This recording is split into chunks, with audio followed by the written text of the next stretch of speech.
Ok. Irmãos, então vamos começar aqui. Capítulo 5 de Apocalipse. João está lá no terceiro céu, ele está tendo a visão do que está ocorrendo no terceiro céu, lá onde Deus habita, e aqui continua a visão, né? Versículo 1. Vi na mão direita daquele que estava sentado no trono, que obviamente é Deus Pai, né? Um livro escrito por dentro e por fora, de todo selado com 7 selos. Vejam só, irmãos, ele começa, vi na mão direita. Mão direita, normalmente, é a mão forte de uma pessoa, né? A maioria das pessoas, não há dúvida, são destras, não é? A mão direita é a mão forte, é um símbolo de força.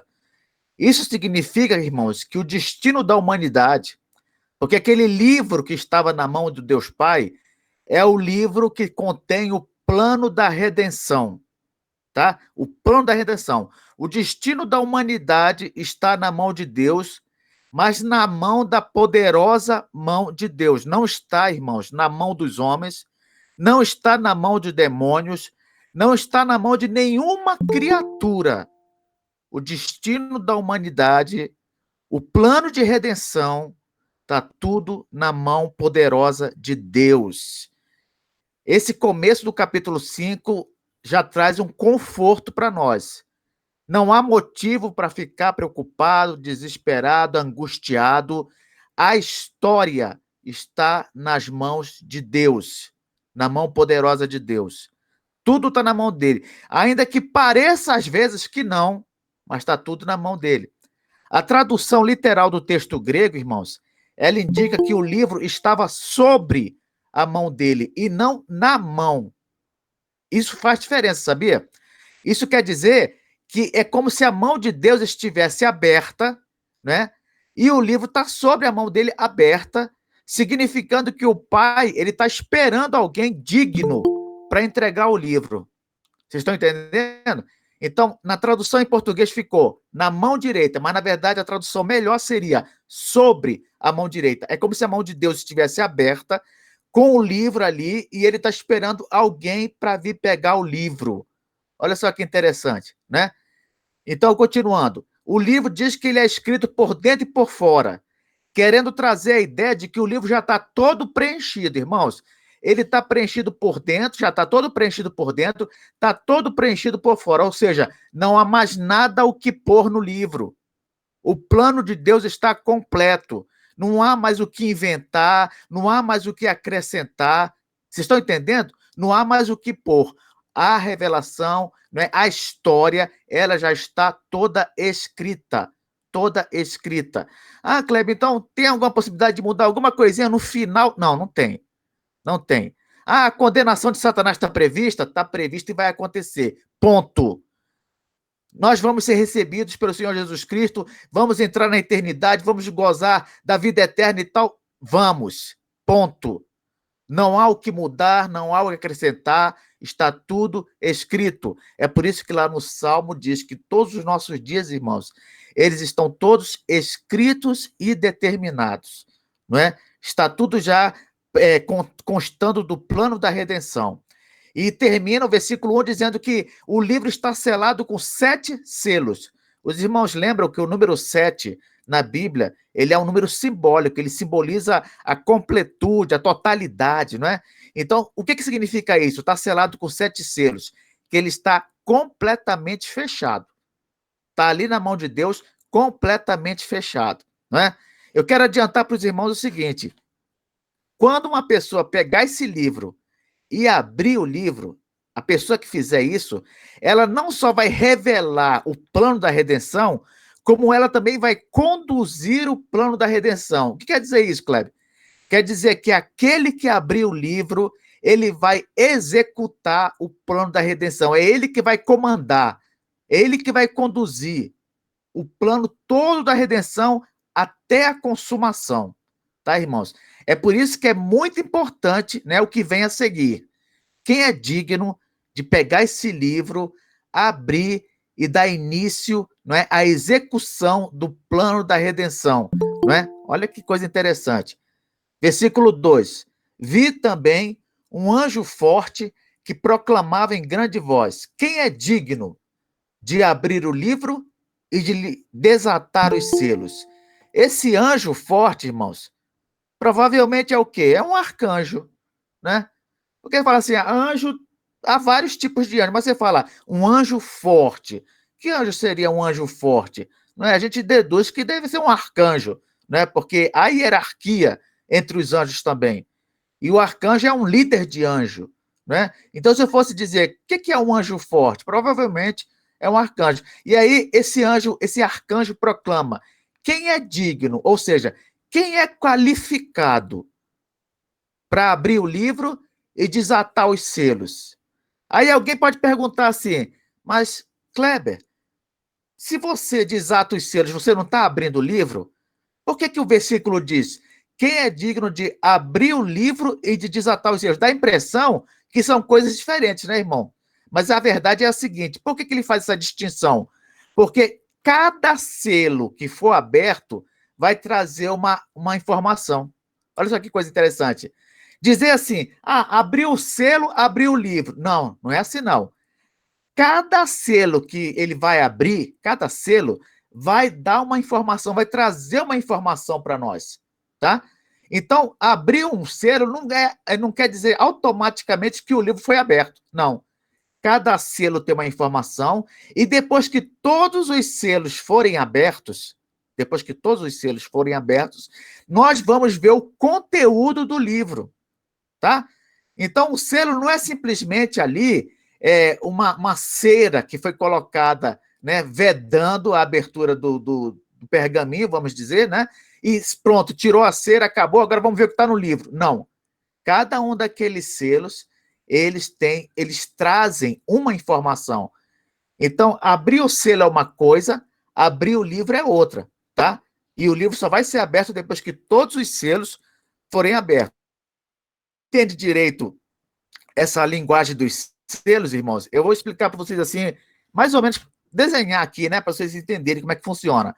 Imagina aqui um pergaminho, você enrola ele todinho e no final, na dobra final, você pega um pouco de cera, né, quente, e coloca pinga em várias partes, né, da dobra final. E aí você aplica um selo, vamos dizer um selo real, né, e bate na cera para poder fechar o pergaminho. Eles faziam muito também isso na Idade Média com cartas, né? Fechavam o envelope, aí pingavam uma cera quente lá e depois batiam um selo real. E aí a cera ela endurecia e fechava o envelope, né? Então o selo é como se fosse um cadeado. Vocês estão entendendo, irmãos? O selo é um cadeado. É como se aquele pergaminho ali que está na mão de Deus, porque a gente fala o livro está na mão dele, mas vocês sabem que naquela época lá do Apocalipse não existia livro como a gente conhece, né, irmãos? Não existia. O que havia naquela época? Havia pergaminhos que eram rolos feitos de couro, não é? Ou então papiros, que era uma planta que crescia muito no delta do Nilo, né? E com essas plantas eles pegavam e colavam umas nas outras e depois poderiam até enrolar também, né? Era como se fosse um pergaminho de planta, né? De qualquer maneira, a única forma de fechar isso com segurança era pingar essa cera, né, quente, bater um selo e aí é como se tivesse ali fechado. Vocês estão entendendo? Então não era um livro como a gente conhece hoje. No segundo século surgiram o que o pessoal chama de códice, que era o quê? Eram folhas de couro que eram coladas umas às outras e aí sim a gente tem um formato mais parecido com o livro, né? Que a gente conhece hoje. Mas aqui no Apocalipse, com certeza não era o códice que estava na mão, não. Com certeza era um pergaminho, tá, irmãos? Então vamos continuar. Versículo 3. Ora, nem no céu, nem sobre a terra, nem debaixo da terra, ninguém podia abrir o livro, nem mesmo olhar para ele. Olha só a responsabilidade, hein, irmãos? Com certeza o livro mais importante, né? Assim, desconsiderando a Bíblia como palavra de Deus, vamos pensar aqui no livro que contém a história da redenção, né? O livro escrito por Deus, com o plano de Deus. estava ali na mão dele, mas quem era digno de abrir aquele livro? É o que eu falei para os irmãos, não é só abrir, é abrir e ter o controle sobre a história, né? Aquele que abriu o livro vai conduzir a história da redenção. Quem era digno? Não tinha ninguém. No céu, sobre a terra, debaixo da terra. As irmãos, no céu, sobre a terra, debaixo da terra, como é que é isso? Irmãos, deixa eu explicar uma coisa para vocês. Na cosmovisão judaica, ou seja, na forma judaica de ver o mundo, eles acreditavam que o mundo se dividia em 3 andares, tá? 3 andares. Havia o andar de cima, que é o céu, onde habitam os anjos, tá? O andar do meio, que é a terra, onde vivem os homens e os animais, e o andar de baixo, onde estão os demônios. Vocês estão entendendo? Então, na crença judaica comum, né, o demônio vem sempre de baixo. Está entendendo? As coisas de Deus vêm de cima, né? E na terra é onde está a criação, né? As criaturas, os seres humanos, os animais, né? A vegetação e tudo mais. Então, eles tinham uma concepção assim, de 3 andares, né? Mas o que importa aqui? O que importa é o seguinte: ele quer dizer que não há ninguém em toda a criação que seja digno ou qualificado para abrir o livro ou mesmo olhar para ele. Ou seja, não há ninguém na criação ali, eles estavam vendo, que pudesse pegar o livro da mão de Deus Pai e conduzir. Que coisa. Estamos falando em conduzir a história, não esqueça disso, né? Versículo 4. E eu chorava muito. Eu quem? João. João. E explica, né? Porque ninguém foi achado digno de abrir o livro, nem mesmo de olhar para ele. Irmãos, se aquele que abriu o livro vai conduzir a história da redenção, levando essa redenção à sua consumação, e não há ninguém digno de abrir o livro, quer dizer o quê? O que vai acontecer com a história da redenção? O que vai acontecer com o plano de salvação? Vai tudo para o brejo? Vai tudo para o buraco? Não é? Não há esperança? É por isso que João chora. Ele chora como que dizendo o seguinte: gente, nós estamos perdidos. Como é que vai ser executado esse plano? Não tem ninguém para fazer isso? Então, o capítulo 5 ele vai criando esse suspense, né? Não tem ninguém, não tem ninguém digno. Nem no céu, vejam só, nós estamos falando do céu, onde habitam os anjos, que são seres sem pecado. Porque vocês sabem que os anjos que ficaram no céu, né, os anjos que foram preservados pela graça de Deus, né, que não caíram e se juntaram a Satanás, eles não têm pecado. Eles não têm pecado. Mas mesmo assim, entre os anjos, não tem ninguém digno. Não tem ninguém digno. Por isso que fala, ó, nem no céu, né? Nem na terra, nem debaixo da terra não tem ninguém digno. Versículo 5. Todavia, um dos anciãos me disse. Nós já vimos aqui em estudos anteriores, né, que os 24 anciãos, eles representam quem, irmãos? Representam o povo de Deus. Representam, né, aqueles crentes que já morreram e estão na glória, tá? Por que 24 anciãos, Kleber? Lembra que eu falei? No Velho Testamento, o povo de Deus era representado pelas 12 tribos. 12. No Novo Testamento, o povo de Deus é representado pelos 12 apóstolos. Você soma 12 tribos, mais 12 apóstolos, você tem 24. Anciãos, o ancião normalmente era o líder natural do povo de Deus. É por isso que os anciãos no Velho Testamento, eles costumavam ficar na porta das cidades, né, no portão das cidades, para julgar as causas, né, que levavam até eles. Então, o ancião, ele era um líder natural no meio do povo de Deus, né? Quando você vai para o Novo Testamento, os líderes da igreja, eles são os presbíteros, não é verdade? A palavra presbítero, ela quer dizer ancião também. Então, quando fala 24 anciãos, o que quer dizer isso? São os crentes que estão na glória, né? Já gozando da bem-aventurança lá com Cristo, tá bom?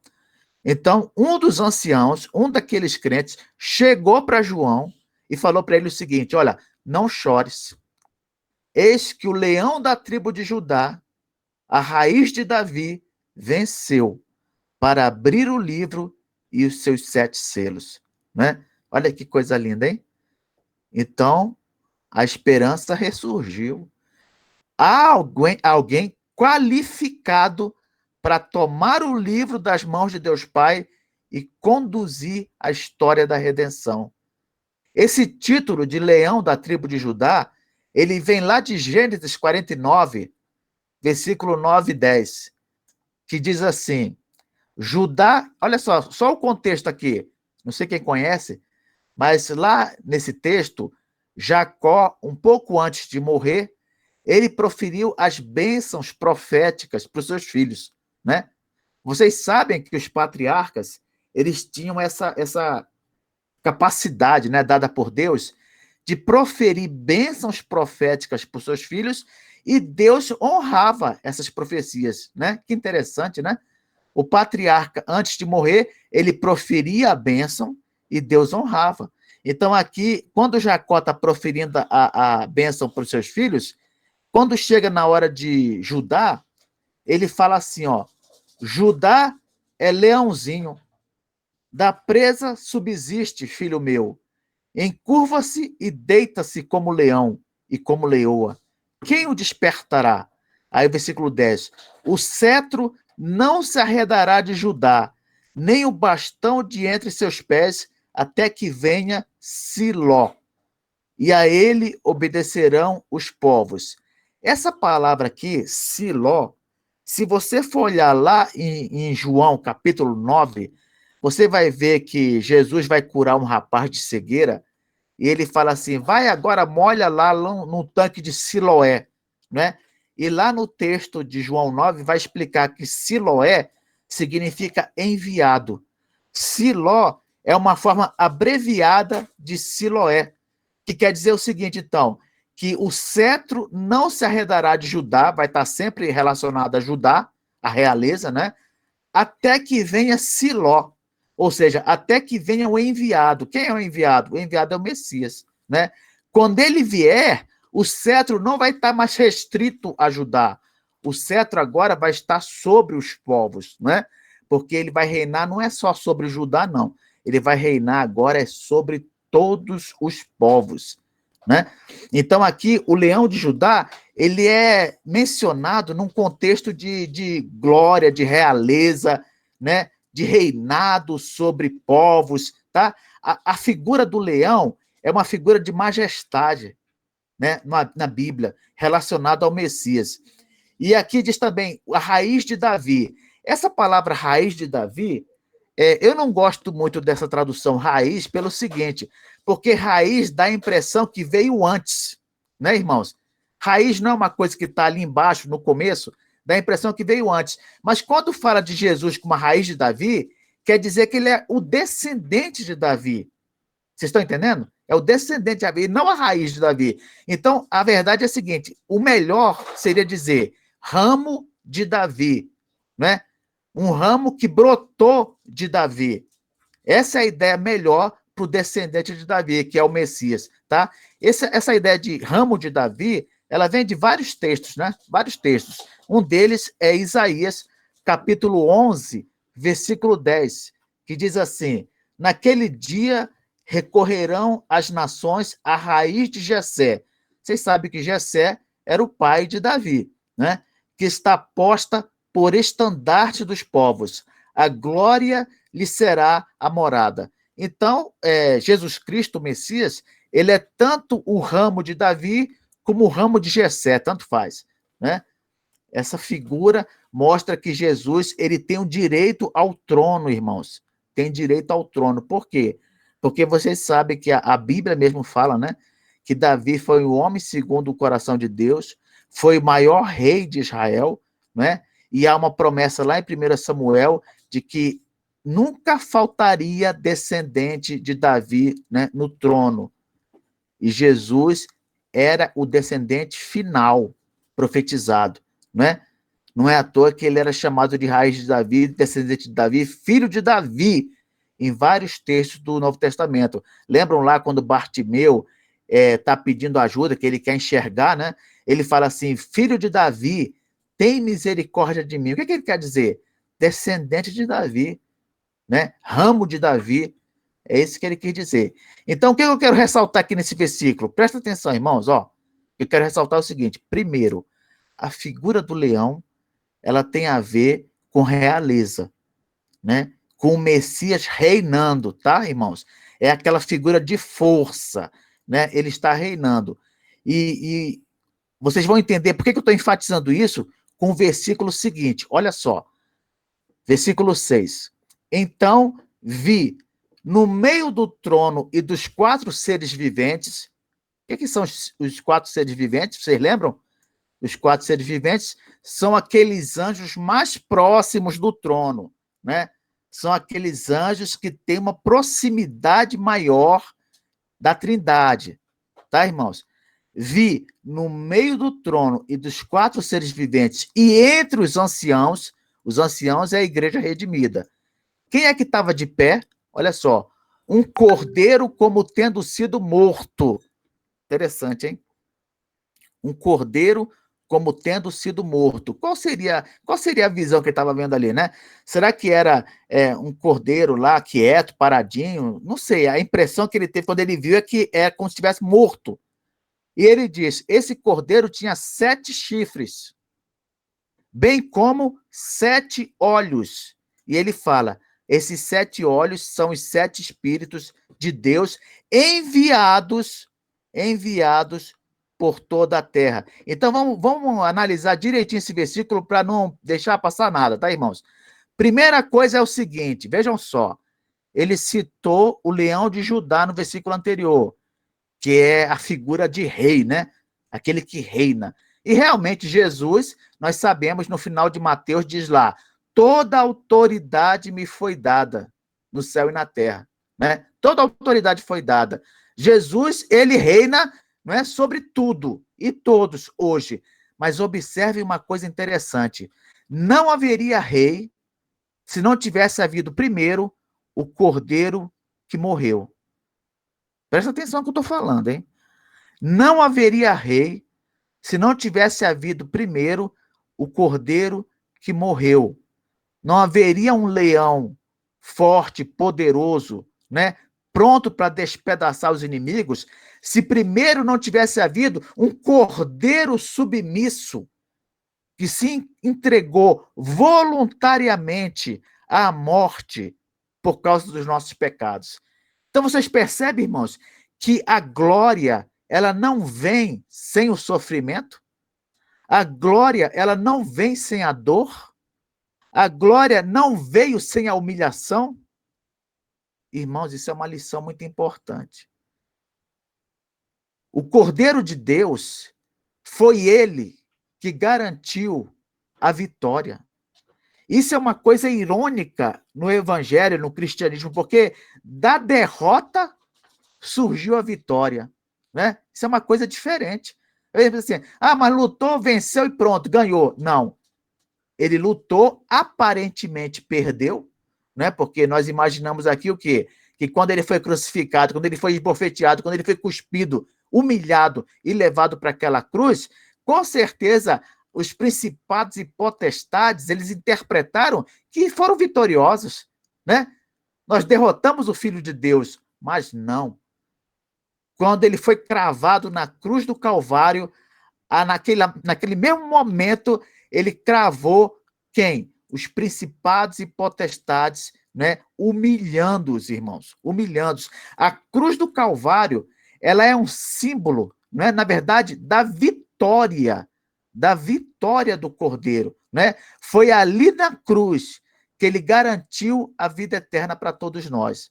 Foi quando ele morreu no nosso lugar, quando ele sofreu a penalidade que nós deveríamos sofrer, não é? E ele garantiu a vitória e se tornou qualificado para conduzir todas as coisas e levá-las à consumação, tá? Aqui diz assim, ó, ele tinha 7 chifres. E aqui a gente vai começar a acabar com aquela ideia de que, poxa, o Apocalipse está cheio de coisa horrível, né? Cada monstro que aparece e tal. Irmãos, presta atenção. Chifre na Bíblia é um símbolo, né, que pode significar duas coisas. Ou significa um rei, ou significa poder, força. Se você pegar, por exemplo, Daniel 8, versículo 21, ó, Daniel 8, 21, diz assim: mas o bode peludo é o rei da Grécia. O chifre grande entre os olhos é o primeiro rei. Tá vendo aí, ó? Lá em Daniel 21, diz que um chifre grande entre os olhos é o primeiro rei. Então, o chifre pode simbolizar um rei. Mas o mais comum é que o chifre simbolize o quê, irmãos? Força ou poder. Vamos ver? Ó, Daniel, capítulo 8, versículo 7, diz assim: viu chegar perto do carneiro e, enfurecido contra ele, o feriu e lhe quebrou os 2 chifres, pois não havia força no carneiro para lhe resistir. Então, chifre pode simbolizar o poder, a força de alguém, né? Vamos lá em Miqueias, capítulo 4, versículo 13. Miqueias 4, 13, diz assim: levanta-te e debulha, ó filha de Sião, porque farei de ferro o teu chifre e de bronze as tuas unhas. E esmiuçarás a muitos povos, e o seu ganho será dedicado ao Senhor, e os seus bens ao Senhor de toda a terra. Então, olha só, aqui Deus falando que vai fazer o quê? Vai tornar o chifre de Sião, né, um chifre de ferro, e vai tornar as unhas como unhas de bronze. É como se ele fosse transformar Sião num animal, e esse animal tem um chifre de ferro. Para quê? Ele explica: para esmiuçar os muitos povos, né? Então, vocês estão vendo o chifre de novo como símbolo de força e poder de alguém. Se você for em Zacarias, capítulo 1, versículo 21, diz assim, Zacarias 1, 21. Então perguntei: que vem fazer estes? Ele respondeu: aqueles são os chifres que dispersaram a Judá, de maneira que ninguém pode levantar a cabeça. Estes ferreiros, pois, vieram para os amedrontar, para derribar os chifres das nações, que levantaram o seu poder contra a terra de Judá para espalhar. Então, quando fala o chifre das nações, o que é isso? As nações têm chifre? Não, irmãos. É o poder das nações. Está falando que o ferreiro vai vir e vai derrubar o chifre das nações, derrubar o seu poder, a sua força, tá? Vamos pegar aqui a figura do animal. Por exemplo, o touro ou o búfalo, né? Qual é a força deles, né? Qual é o símbolo de poder e de força deles? É o chifre. É o chifre. Se você for lá no Salmo 22, versículo 21, diz assim, Salmo 22, verso 21, salva-me das fauces do leão. Aqui, fauces é goelas, tá, irmãos? Salva-me das goelas do leão e dos chifres dos búfalos. Sim, tu me respondes. Então, o búfalo, o touro, né? Pode ser também, o touro ou o búfalo, qual é o símbolo de força deles? É o chifre. É o chifre. Então, quando fala aqui Apocalipse sobre os chifres do cordeiro, que ele tem 7 chifres, quer dizer que o cordeiro tem todo o poder. Porque se o chifre simboliza poder e o número 7 simboliza completude, totalidade, quer dizer que então um cordeiro com 7 chifres, quer dizer que esse cordeiro, irmãos, ele tem todo o poder. Todo o poder. Olha que coisa interessante. Ele não só tem todo o poder, como ele também sabe de tudo. Por isso que fala que ele tem 7 olhos. Olha só, 7 olhos, ele vê tudo, ele é onisciente, né? E aí acrescenta também o versículo. Esses 7 olhos são também o quê? Os 7 Espíritos de Deus enviados por toda a terra. Eu falei lá no capítulo 1 para vocês que os 7 Espíritos de Deus, eles são um símbolo do Espírito Santo, que é o Espírito completo e perfeito. né? Aqui está falando o seguinte, irmãos. Lembra quando lá em Atos capítulo 1, versículo 8, Atos 1, 8, está escrito que o Espírito Santo iria por toda a terra através da igreja para levar o evangelho? Vocês lembram disso? Vamos ver lá. Atos capítulo 1, versículo 8, fala assim: mas recebereis poder ao descer sobre vós o Espírito Santo e sereis minhas testemunhas, tanto em Jerusalém como em toda a Judéia e Samaria, até os confins da terra.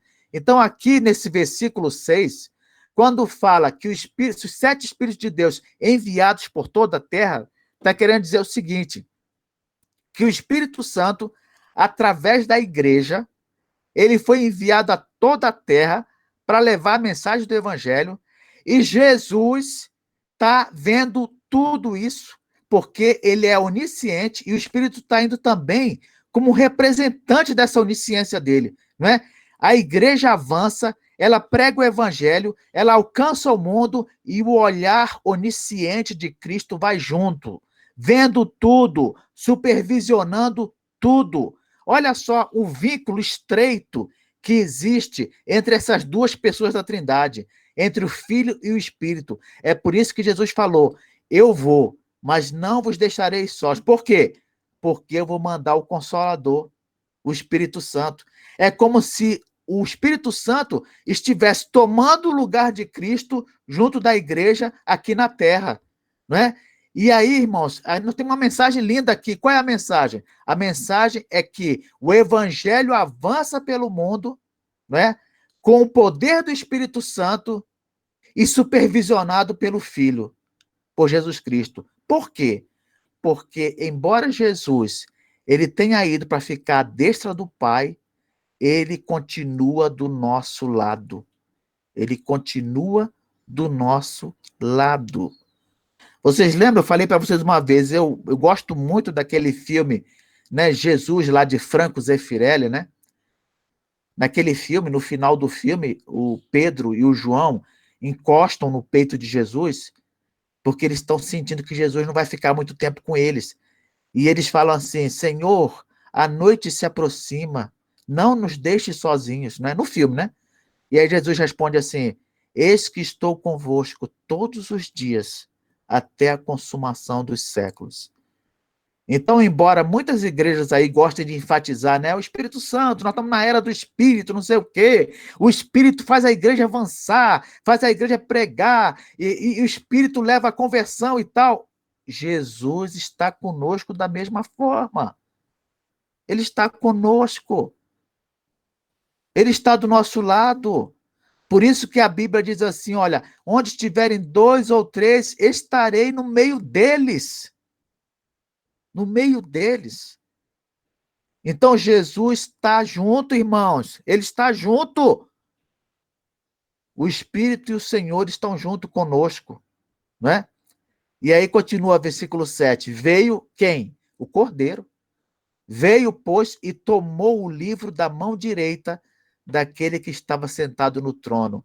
Ah, ele estava com a mão direita lá aberta com o livro, esperando aquele que fosse digno ir lá e pegar.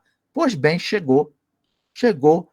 Chegou o único digno, qualificado para abrir o livro, para tomar o livro da mão direita do Pai, né, e conduzir a história. Chegou. É o Cordeiro de Deus que tira o pecado do mundo, né? Versículo 8. E quando tomou o livro, os 4 seres viventes e os 24 anciãos prostraram-se diante do Cordeiro, né? Os anjos de hierarquia superior e a igreja redimida, na hora que Jesus pegou o livro da mão do Pai, eles se prostraram para adorar. Que coisa, hein? Se prostraram para adorar. Quando você vê lá no Novo Testamento, toda vez que alguém ia se ajoelhar diante de um apóstolo ou mesmo diante de um anjo, o que eles falavam? Não, não, não se ajoelhe, não, não faça isso. Não, não, isso não. Eles recusavam a adoração, porque eles sabiam que só um é digno de adoração, que é Deus. Só. Você não pode se prostrar diante de mais nada. Só Deus é digno de adoração. E Jesus aceitava adoração o tempo todo. O tempo todo. As pessoas chegavam diante dele e se prostravam, e ele não as condenava por isso. Ele aceitava. Por quê? Porque ele tinha consciência de que era Deus. Tinha consciência de que era Deus. Embora muitos insistam em mostrar Jesus como um filósofo, como simplesmente um homem exemplar, né? Um homem bom, um homem que andou pelo mundo fazendo bem, Jesus é muito mais do que isso, meus irmãos. Jesus não é simplesmente um grande profeta, não é simplesmente um grande exemplo, não é simplesmente um homem sábio. Jesus é o Filho de Deus, ele é o próprio Deus encarnado. É ele que pode garantir a salvação às pessoas e mais ninguém. E mais ninguém. Houve um apologeta, George McDowell, que ele dizia o seguinte: ou Jesus era realmente quem ele dizia ser, ou ele era um louco. Ou ele era um louco. Porque como é que ele aceitava a adoração, perdoava pecados, não é? Dizia que era um com o Pai. Não é? Como é que ele poderia fazer essas coisas todas, irmãos, se ele não fosse Deus? Ou ele era Deus ou era um louco. Só que louco ele não poderia ser, porque não houve nesta terra homem mais prudente, mais sábio, mais gentil. Louco não poderia ser. Sim, ele era o Filho de Deus. Ele tomou o livro, e na mesma hora os 4 seres viventes e os 24 anciãos prostraram-se diante do Cordeiro, tendo cada um deles uma harpa e taças de ouro cheias de incenso, que são as orações dos santos. Então, olha só, irmãos, na hora que eles se prostraram, já se prostraram preparados para louvar e preparados para fazer pedido. Olha que coisa, hein? Agora apareceu aquele que vai tomar conta. É como se o pai tivesse, ao entregar o livro para Jesus, tivesse dizendo assim, ó, agora é com ele. Agora é ele que vai comandar daqui para frente. E é verdade, irmãos. O plano de redenção está na mão de Cristo. Não está na mão do Pai, não. A história da humanidade, no que diz respeito à sua redenção, está sob a responsabilidade de Cristo, não sob a responsabilidade do Pai. Interessante, né? É por isso que diz lá em Coríntios que ele vai conduzir todas as coisas e no final, quando ele cumprir a sua missão, ele vai entregar o reino ao Pai, completando assim a obra do Messias. Então, a partir desse momento, é Jesus quem conduz a história da redenção. É Jesus quem comanda tudo. A derrota de Satanás no futuro, a vitória sobre as hostes do mal, a vitória da igreja, o recebimento no céu. Jesus está comandando tudo agora. E aí a igreja lá no céu, ela já sabe disso, já reconheceu isso, já está louvando Jesus por isso e já está fazendo pedido. Aí você fala assim, Cleber, você está querendo dizer que os santos no céu fazem pedidos para Deus? Fazem. Nós vamos ver isso daqui a pouco. Que coisa, hein? Os anjos mais próximos se aproximam, a igreja redimida também, e começa a fazer pedidos. E entoavam um novo cântico. Por que novo? Por que novo cântico? Se você for olhar lá em Apocalipse 4, capítulo anterior, houve cântico também, houve louvor, mas era focado em quem? Era focado em Deus Pai. Era focado em Deus Pai, exclusivamente em Deus Pai, né? Agora, no capítulo 5, esse novo cântico que ele está anunciando, é um novo cântico em que sentido? Agora vai abranger mais uma pessoa da Trindade, né? Quem? O Filho. O Filho, né? E nesse novo cântico, eles vão dizer por que, né, ele é digno, por que ele é qualificado para tomar o livro e abrir os selos. Vai explicar por quê. Olha só. Entoavam um novo cântico dizendo, digno és de tomar o livro e de abrir-lhe os selos, porque foste morto com o teu sangue e compraste para Deus os que procedem de toda tribo, língua, povo e nação. Olha só, por isso que ele é digno. Por isso. Porque foi ele que morreu no nosso lugar e comprou para Deus os eleitos. Olha só, irmãos, que coisa maravilhosa. Tem muita gente que pensa que Jesus comprou os eleitos, né, de Satanás, que Satanás é que tinha todo mundo lá com ele e que aí Jesus teve que morrer para pagar o preço para Satanás. Não, irmãos. Nós não éramos escravos de Satanás. Na verdade, ser escravo de Satanás era uma consequência. Nós éramos escravos do pecado. Do pecado.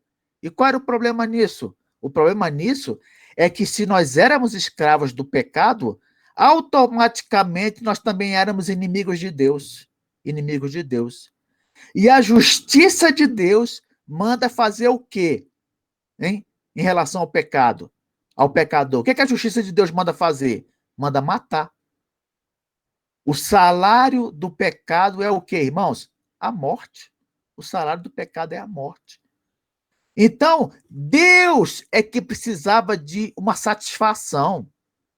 Não é Satanás, não. Essa ideia de que, pagou para Satanás para resgatar, isso é heresia, isso é besteira. Isso não existe. Quem precisava de uma satisfação é o próprio Deus, o próprio Deus. Por quê? Porque ele foi ofendido na sua santidade. Nós todos, irmãos, nós todos estávamos mergulhados nas trevas, escravos do pecado, filhos da desobediência, indignos de qualquer coisa, merecedores do inferno, da condenação. Como resolver isso? Foi preciso que o Filho de Deus tomasse o nosso lugar e recebesse toda a punição que nós merecíamos. Sabe aquela eternidade no inferno que a gente merecia? Pois é, o inferno foi até Jesus na cruz do Calvário. Jesus sofreu ali na cruz todo um inferno que nós merecíamos sofrer, ao ponto de o Filho de Deus chegar a clamar: por que me abandonaste? Deus meu, por que me abandonaste? Então, irmãos, ele nos comprou, né, nos tirou da escravidão do pecado para o Pai, para nos reconciliar com o Pai. É por isso que eu falo para os irmãos, não adianta ficar pregando aí que a maior bênção é riqueza material, que a maior bênção é uma vida boa, que a maior bênção é não sei o quê. Isso tudo está longe de ser a maior bênção. A maior bênção que uma pessoa pode receber é a reconciliação com Deus. Essa é a maior bênção que uma pessoa pode obter nesta vida. É como eu disse, né? O resto vem depois. O resto vem depois. Esta é a maior necessidade do ser humano. É por isso que o evangelho, ele pode ser pregado a qualquer tipo de pessoa, seja rica ou seja pobre. Por quê? Porque todos têm essa necessidade. Todos precisam se reconciliar com Deus, irmãos. Lloyd Jones, ele costumava dizer, a mensagem mais importante que nós devemos pregar é a mensagem de reconciliação. O homem precisa se reconciliar com Deus. Essa é a grande verdade. E aqui fala, comprou para Deus os que procedem de quê? Toda tribo, toda língua, todo povo e toda nação. Pode haver até distinção entre alguns desses termos, né, irmãos? Alguém vai falar, a tribo se refere à origem étnica, a língua, né, é o idioma que a pessoa usa, o povo é a descendência não sei o quê, nação é um limite geográfico determinado. Irmãos, não importa. O que quer dizer essa expressão? Procedem de toda tribo, língua, povo e nação. Quer dizer que de toda parte do mundo, ele comprou, né, aqueles que foram eleitos por Deus. É isso. Resumindo, é isso. Todos foram comprados, né, com o sangue de Cristo. É interessante, irmãos, a gente pensar o seguinte também. Fala assim, foi salvo pela graça.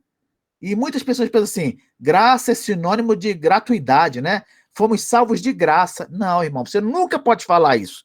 Você nunca pode falar que a gente foi salvo de graça, né? Por quê? Porque a salvação, ela foi caríssima.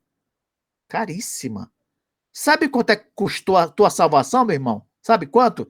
Ela custou o sangue de Cristo. Tem alguma coisa mais preciosa que isso? Né? A salvação, ela não foi de graça. Ela pode ter sido de graça para nós, os eleitos, né? Que fomos agraciados, né, com ela. Mas ela, na verdade, custou um preço alto. Um preço alto. O sangue do Filho de Deus. Né? Então, a gente não pode nunca tornar essa graça, não sei se você já ouviu essa expressão, né? Não torne a graça barata. Não torne a graça barata.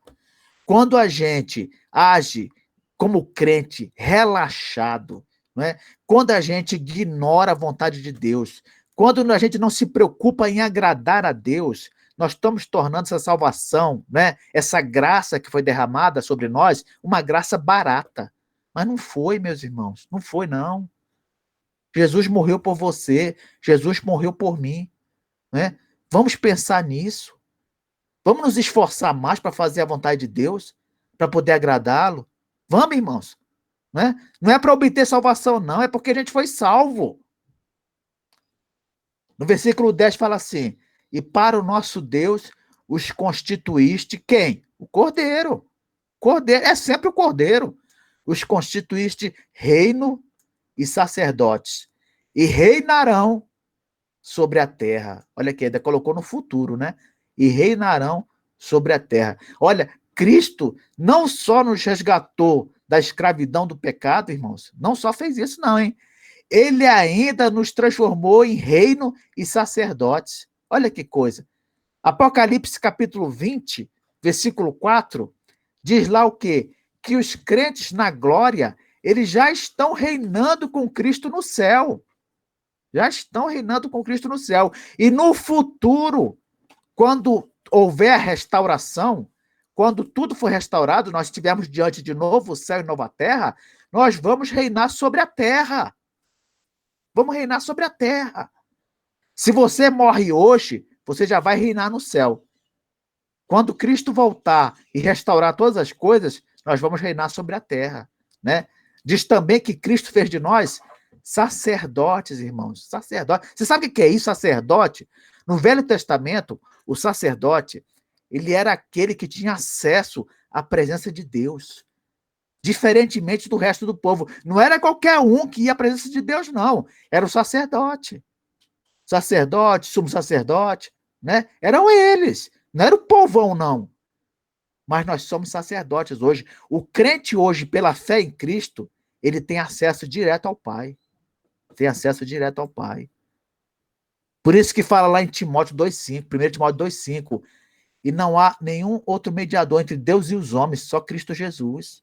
Jesus, ele abre uma porta de acesso ao Pai.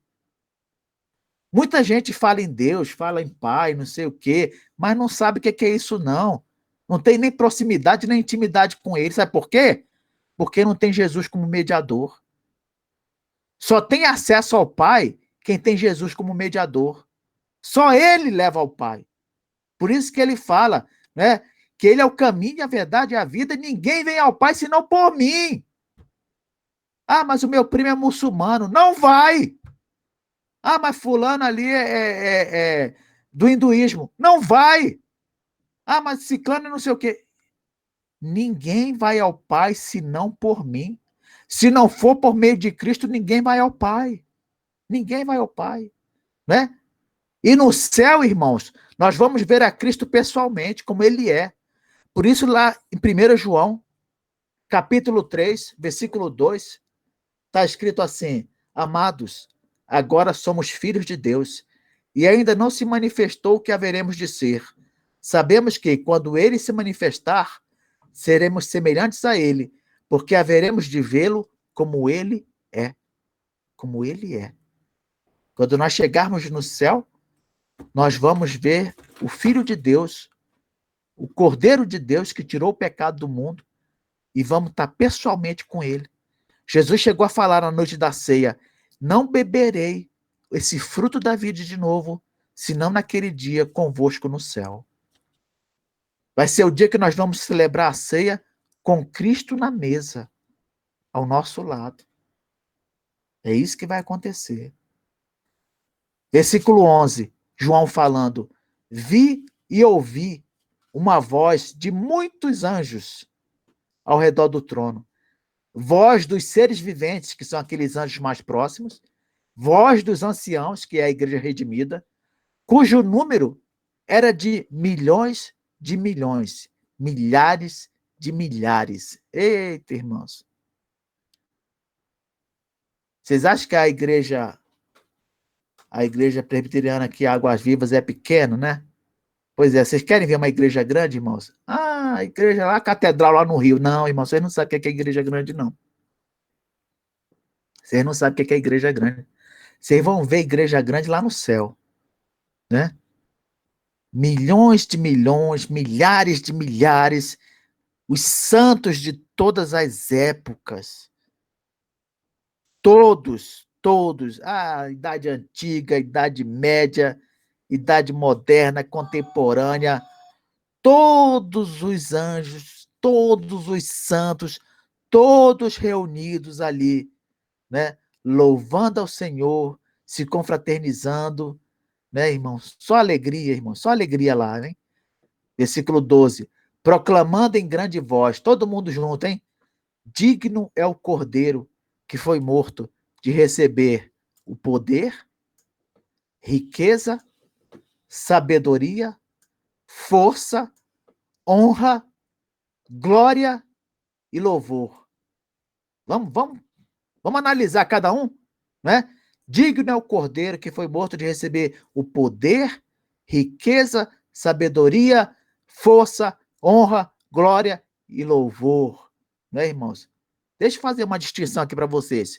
Tem muita gente que confunde poder com força, né? Acha que é a mesma coisa, mas não é não, viu, irmãos? Não é. Se fosse a mesma coisa também, não seria citado aqui de forma distinta. Eu vou explicar para os irmãos, presta atenção. Olha só, poder é capacidade para fazer qualquer coisa, irmãos. Para fazer qualquer coisa. Assim, tem poder para algo, né? Para fazer qualquer coisa. Força, normalmente, é uma capacidade específica. Para quê, Kleber? A força é uma capacidade para enfrentar ou para derrotar um inimigo ou um problema, né? Nós precisamos de força, às vezes, para derrotar uma doença. Nós precisamos de força, às vezes, para derrotar a falta de dinheiro, né? Nós precisamos de força para derrotar um adversário, né? Agora, o poder não. O poder é a capacidade para fazer qualquer coisa. Qualquer coisa. Então, o poder é uma coisa muito mais abrangente do que força. Vocês estão entendendo? Então, quando fala que o Cordeiro recebeu o poder, quer dizer que ele recebeu capacidade para fazer qualquer coisa, irmãos, para dar prosseguimento ao plano da redenção. Eu não falei para vocês que é o Cordeiro e não Deus Pai quem conduz a redenção da humanidade? É o Cordeiro. E ele tem poder necessário, Kleber, para conduzir esse negócio, para levar isso ao final com sucesso? Tem! Quando ele pegou aquele livro na mão, irmãos, naquele momento foi oficializado que ele é aquele que recebeu o poder e tudo mais para pôr em execução o que está naquele livro. Por isso é que aqui no louvor, versículo 12, diz assim, ó, digno é o Cordeiro que foi morto, de quê? De receber. Recebeu poder, riqueza, sabedoria, ele recebeu isso. Tem poder para levar a cabo? Tem poder. Diz também, o Cordeiro, ao tomar o livro, ganhou também o direito de receber toda a riqueza, olha só, toda a riqueza espiritual necessária para levar a cabo sua missão. Aí você fala assim, mas Kleber, mas que riqueza que é essa? Irmãos, na nossa mente, na mente humana, as pessoas enfatizam apenas a riqueza material. Não é verdade? A riqueza material. Riqueza tem a ver com coisas valiosas, mas no mundo, riqueza é representada pelo quê, irmãos? Bens materiais. Bens materiais. Assim, o fulano é rico. Ah, então ele tem imóveis. Fulano é rico. Ele tem joias. Fulano é rico, ele tem dinheiro. É assim que a gente pensa, normalmente, né? Mas no céu é diferente. Quem é rico? O que é riqueza espiritual? Quem é rico do ponto de vista de Deus? Presta atenção. O rico é aquele que busca intimidade com Deus. O rico é aquele que faz a sua vontade. O rico é aquele que tem uma consciência do que realmente importa do ponto de vista de Deus. O rico é aquele que valoriza o que realmente tem valor. Essas coisas é que caracterizam o quê, irmãos? A riqueza espiritual. A riqueza espiritual. Então você vê uma pessoa, às vezes, materialmente ela é pobre. Materialmente ela é pobre. Mas espiritualmente ela é rica. Por quê? Porque ela tem intimidade com Deus, porque ela tem compromisso com a vontade de Deus, porque ela tem consciência do que deve ser feito, porque ela valoriza o que realmente deve ser valorizado. Por isso que o Cordeiro recebeu toda a riqueza. Sabe por quê? Olha só, ele tinha intimidade com Deus, ele tinha compromisso com a vontade de Deus, ele tinha consciência do que devia ser feito, e ele realmente valorizava o que deveria ser valorizado. Tudo isso é importante. Essa riqueza espiritual é que iria garantir também ao Messias completar sua missão com sucesso. Vamos continuar? Olha aqui, ó. Ao tomar o livro, o Cordeiro recebeu também o quê, irmãos? Toda a sabedoria necessária para cumprir sua missão.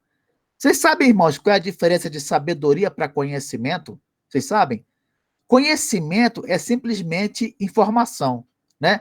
Uma pessoa pode ter muito conhecimento, ou seja, ela pode ter muita informação. Mas o que é sabedoria? Sabedoria é usar o conhecimento que se tem, irmãos, da melhor forma possível. Isso é sabedoria. Há pessoas que têm pouco conhecimento, mas sabem usar esse conhecimento de uma forma, não é?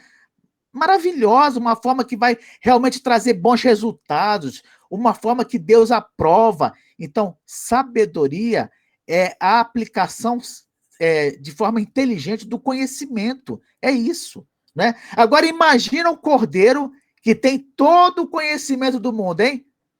Usando a sabedoria nesse conhecimento, aplicando esse conhecimento de uma forma útil. Ô, irmãos, não tem limite, não. Não tem limite. Ele pode fazer coisas extraordinárias com o conhecimento que ele tem. Por quê? Porque ele é sábio. Ele é sábio. Ele recebeu toda a sabedoria. Ah, Kleber, eu sei tão pouco. Você pode até saber pouco, meus irmãos, mas você é sábio com o que você sabe? Você sabe utilizar o conhecimento que você tem, ainda que ele seja pouco? Se você souber, então você é sábio, né? Nós já vimos que a força, o que é a força, né? A força é a capacidade de enfrentar problemas ou inimigos. Isso é a força. Pois bem, o Cordeiro de Deus, ele recebeu toda a força necessária para subjugar as dificuldades, os inimigos que surgirem diante do seu projeto de consumar todas as coisas. Ah, mas eu tenho receio que possa surgir algo pela frente que vai trazer dificuldade. Não importa. O Cordeiro tem toda a força. Ele tem toda a força para enfrentar os problemas, as dificuldades, para derrotar os inimigos. Ele tem toda a força. Você tem que acreditar nisso. Por isso é que aqui no cântico eles falam, né? Diante de alguém que tem todo o poder, riqueza, sabedoria e força para realizar a missão, o que eles concluem? Ele é digno também de receber a honra, a glória e o louvor. É como se na primeira parte falasse os atributos e na segunda parte louvasse pelos atributos recebidos. Olha que interessante, não é? Então, porque o Cordeiro tem o poder, porque o Cordeiro tem a riqueza, porque o Cordeiro tem a sabedoria e tem a força, por causa disso, ele é digno o quê? De receber honra, glória e louvor. Aí vai alguém falar assim para mim, mas Kleber, não é tudo a mesma coisa, rapaz? Fala assim, o fulano recebeu honra. Não é a mesma coisa que receber glória? Não é a mesma coisa que receber louvor? Não, meu irmão, não é. Não é a mesma coisa. É diferente. São coisas diferentes. Lembra que eu falei para vocês na aula passada? Honra tem a ver com respeito. E esse respeito, ele se manifesta em obediência. Quando fala assim, você honra a Deus com seus bens? Eu honro. Como é que você honra a Deus com seus bens? Eu o respeito, né? E demonstro esse respeito pela obediência na entrega do dízimo, por exemplo. Honra tem sempre a ver com respeito, e esse respeito sempre se manifesta na obediência.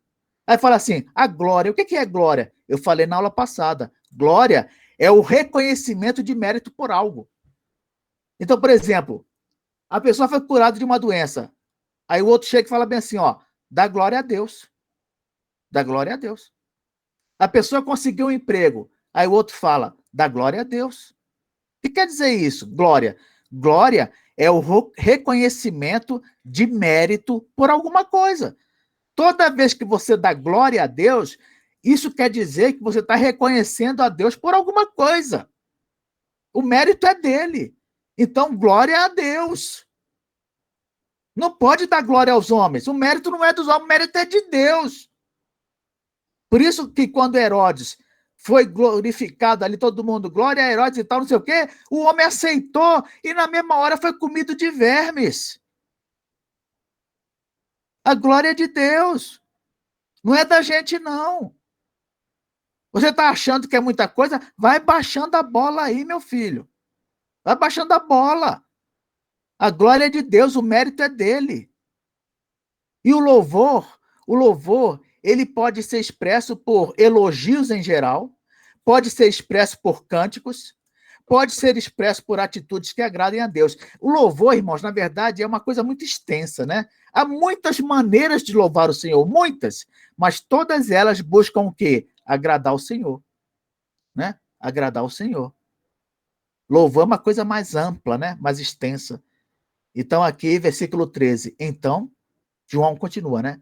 Ouvi que toda criatura que há no céu, sobre a terra, debaixo da terra e sobre o mar, e tudo o que neles há, estavam dizendo, aquele que está sentado no trono. Quem é que está sentado no trono? O Pai. E ao Cordeiro, quem é o Cordeiro? É Cristo.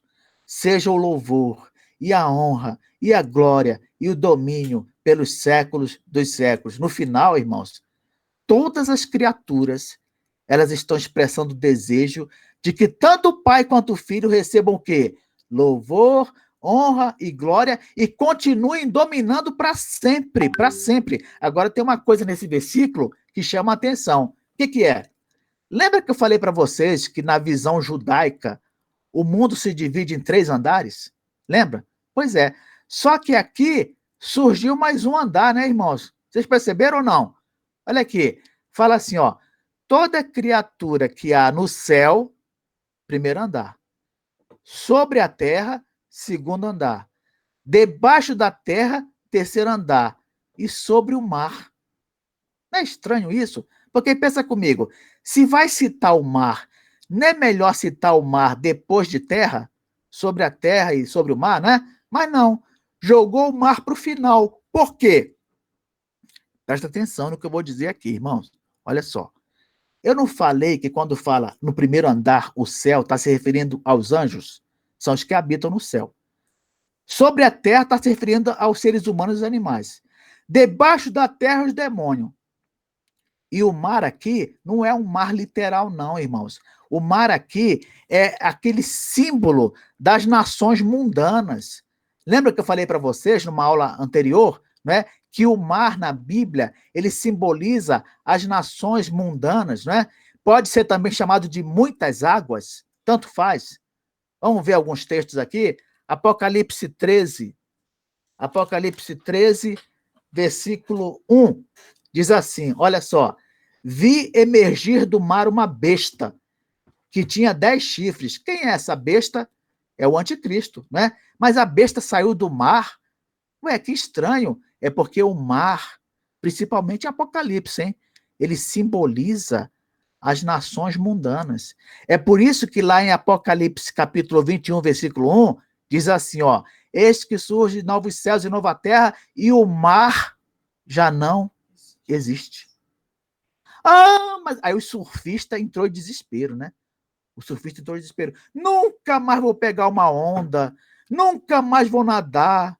Oh, meu Deus, mas eu aprecio tanto a beleza do mar, não sei o quê, e o sujeito sofre, né? Meu filho, não é o mar literal, é o mar como símbolo das nações mundanas.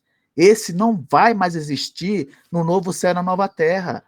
Por que o anticristo vai surgir do mar? Porque ele vai vir do meio dos não crentes, né? Capítulo 17, versículo 1 de Apocalipse diz assim: veio um dos 7 anjos que tem as 7 taças e falou comigo dizendo: vem, mostrar-te-eu o julgamento da grande meretriz, que se acha sentada sobre muitas águas, né? A grande meretriz sentada sobre muitas águas. Que águas são essas, né? São as nações mundanas. Ela está sobre a nação dos não crentes, né? Versículo 15 diz assim, capítulo 17, versículo 15.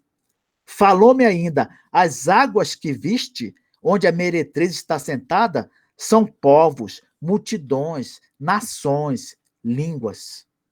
Tá, irmãos? Então, quando fala aqui, junto do terceiro andar, que é onde estão os demônios, fala sobre o mar, é porque João colocou ao lado dos não crentes os demônios, né? Ou seja, a oposição a Deus foi citado por último, tá? Então tem aqui o primeiro andar, céu, onde estão os anjos, sobre a terra, onde estão as criaturas em geral, debaixo da terra os demônios e o mar, as nações mundanas. Outra coisa também que me chamou a atenção aqui, irmãos, se está citando demônios e não crentes, e está falando que eles estão todos dizendo: aquele que está sentado no trono é o Cordeiro, seja o louvor e a honra e a glória e o domínio pelos séculos dos séculos.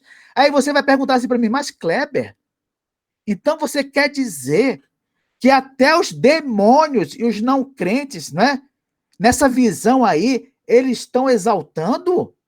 Como é que pode isso? Qual é a lógica disso? A lógica disso, irmãos, está lá em Filipenses, capítulo 2, versículo 9 a 11.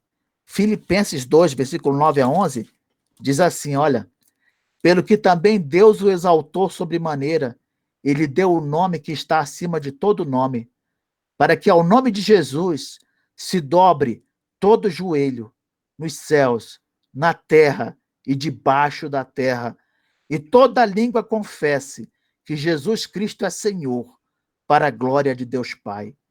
Irmãos, o crente, ele exalta o Filho de bom grado e com alegria, né? Mas o não crente e os demônios, aqueles que ainda não o fizeram, haverão de fazê-lo na marra, para a glória de Deus Pai. E na visão de João, isso já está acontecendo. Já está acontecendo. Glória a Deus, irmãos. Glória a Deus. Vocês acham que o diabo, Satanás, ele obedece a Deus de boa vontade? Vocês acham que Satanás se curva diante do Pai de boa vontade? Não, irmão, não faz isso de boa vontade, não. Ele faz isso porque ele tem de se prostrar diante daquele que tem todo o poder.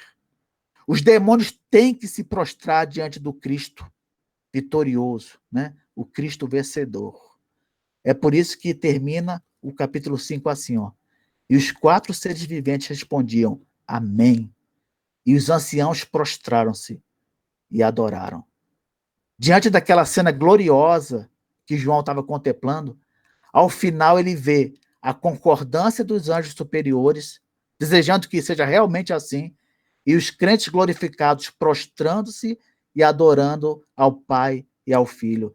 Ah, meu irmão, você queria fazer parte desses crentes aí, ó? Você quer fazer parte desses crentes? Prostrando e adorando, né? Por isso tudo que a gente viu aqui, você quer fazer parte desses crentes? Pois é, Jesus quer que você faça parte também. Por isso que quando Jesus fez a oração do Pai Nosso, ele falou assim, ó: seja feita a tua vontade, assim na terra como no céu. Que Deus nos abençoe. Amém.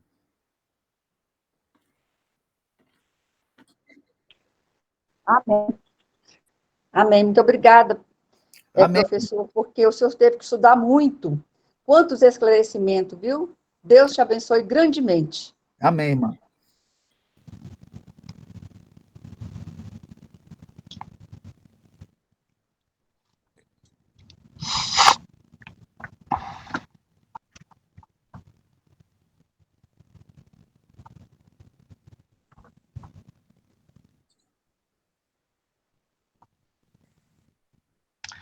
Amém, né? Assim como os anjos disseram amém, que a gente diga amém também, né? Isso. Muito bom, professor, muito bom mesmo. Só reforçando que você falou que tudo está no controle de Deus. É o Salmo 139, né, verso 16. Todos os nossos dias estão escritos e determinados. Amém.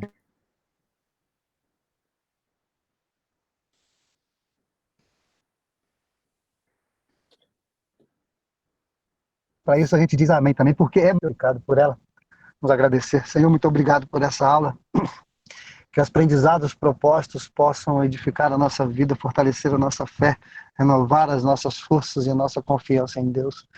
E é muito bom, Senhor, saber que tudo está no seu domínio, no seu controle, diante do seu cuidado. Muito obrigado. Continue a falar ao nosso coração no dia de hoje, para tudo que o Senhor tem para nós. Renove as nossas forças e a nossa alegria no Senhor. Muito obrigado pela aula, pela exposição da tua palavra. E que tudo isso glorifique o nome de Jesus. Que tudo, Pai, possa te bendizer. Abençoe a vida do Kleber, do Carlos, de todos esses que participaram. E nos prepare para o culto que queremos te oferecer no dia de hoje, assim como a Escola Dominical das Crianças. É nossa oração no nome de Jesus. Amém. Amém. Amém.